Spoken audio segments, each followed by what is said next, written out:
Okay, folks, we're going to turn on Oculus Link here in my Quest 2 and going to pull up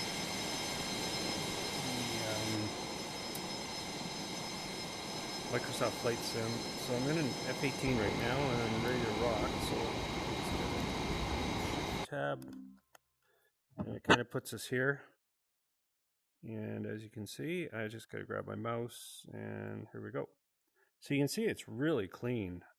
Looks good. I think the HUD's off though, doesn't look right. As you can see, it's pointing in the, I've got the right compass and everything, but anyways, whatever. Let's just go flying and see what it's like.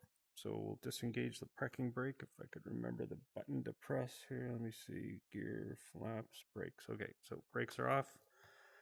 And we'll go to full power. And you can see when I move the stick down there, like I actually have a throttle.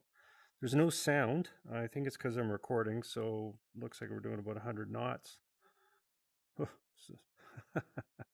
So we're at full power here, and you can see it's pretty neat. I can see everything. All the instruments are really cool. Auto trim, of course, so we don't have to worry about trimming or anything. And then I can pull her back, slow down a little.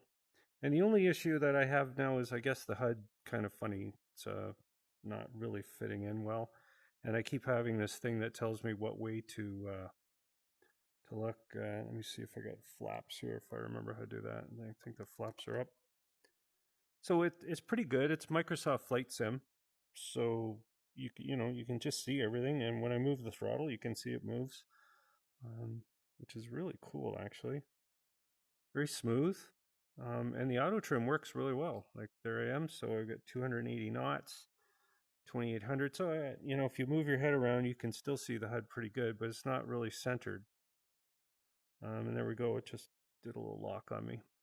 I think that this jet, though, in Microsoft Flight Sim was created by, by a developer. It wasn't actually from Microsoft, but it does look pretty cool. I mean, let's see. Let's just pull over here and see where the runway is. Oops. So as you can see, it's really sensitive. It could just depend. There's the runway over there. When I'm moving the stick, it's pretty good. Like it looks like it's pretty straightforward, and you can do some like crazy stuff. Like so. And there's a runway there. So really neat. If you can take out the other aircraft and literally teach yourself how to fly in this thing, because everything's very accurate. Like it tells me I'm doing 380 knots. I could pull the throttle back. It's real. Like you can see the airspeed just changing quickly as I point up, which is really impressive. The only issue you might have if you're, not used to it is you can get a little bit of air sickness or seat sickness in this case, but really neat. The view down there is incredible. So if you go down and you say, well, let's take a look and see what the Earth looks like. It looks really nice, very real. Like it really is, blows my mind how incredible that is. You can get right down there. And I'll add a little thrust here. Isn't that something? Like look at that. You can just see the building so clear. You can literally go right down to the ground almost. Very enjoyable. God, this is an incredible thing. And there you go. And then you have DCS, which you can also use to fly combat stuff in the Hornet or any other jet that you want. I'm sure they've got almost everything. So we come around over here, come back down. You can see my video goes off a little bit, but pretty neat, So we're just inverted now, and there we go.